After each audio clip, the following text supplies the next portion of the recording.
నమస్తే అధ్యక్ష. మా నియోజకవర్గం మైదుకూరులో ఒక పాలిటెక్నిక్ కాలేజీ ఉంది అధ్యక్ష. ఆ పాలిటెక్నిక్ కాలేజీ అప్రూవల్ అయింది, కానీ అక్కడ టీచింగ్ ఏమో 100% టీచింగ్ ఉండరు. అయితే అక్కడ కెపాసిటీ కూడా 540 మందికి కెపాసిటీ ఉంది. అయితే అక్కడ ఓన్లీ 120 మంది విద్యార్థులు మాత్రమే చదువుతున్నారు. ఎందుకంటే అక్కడ సొంత భవనం లేదు అధ్యక్ష.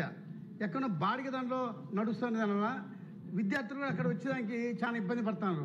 కాబట్టి మేము కోరేది ఒకటే, మన మినిస్టర్ గారిని, 540 మంది విద్యార్థులు కెపాసిటీ ఉంది, టీచింగ్ 100% టీచింగ్ స్టాఫ్ ఉన్నారు, అయినా భవనం లేని దానివల్ల చాలా విద్యార్థులు చాలా ఇబ్బంది పడుతున్నారు.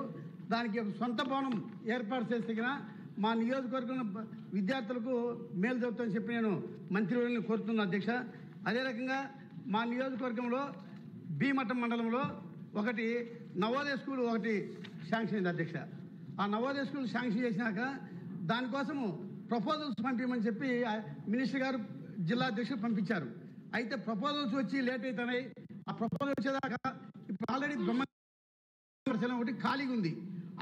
దాంట్లో ఒక మన నవోదయ స్కూల్ ఈ సంవత్సరం స్టార్ట్ చేసే పర్మిషన్ ఇస్తే అక్కడ చాలా మంది విద్యార్థులు నవోదయ స్కూల్కి వచ్చే అవకాశం ఉంది అధ్యక్ష గారు. అదే రకంగా మినిస్టర్ గారు కోరేది ఒకటే, ఈ అవకాశం కల్పిస్తే మా నియోజకవర్గంలో ఉన్నటువంటి విద్యార్థులందరూ చదువుకునే అవకాశం కలుస్తుందని చెప్పి మీ ద్వారా మినిస్టర్ గారిని కోరుతున్నాను అధ్యక్ష. హైదరాబాద్ ఆనందరావు గారు.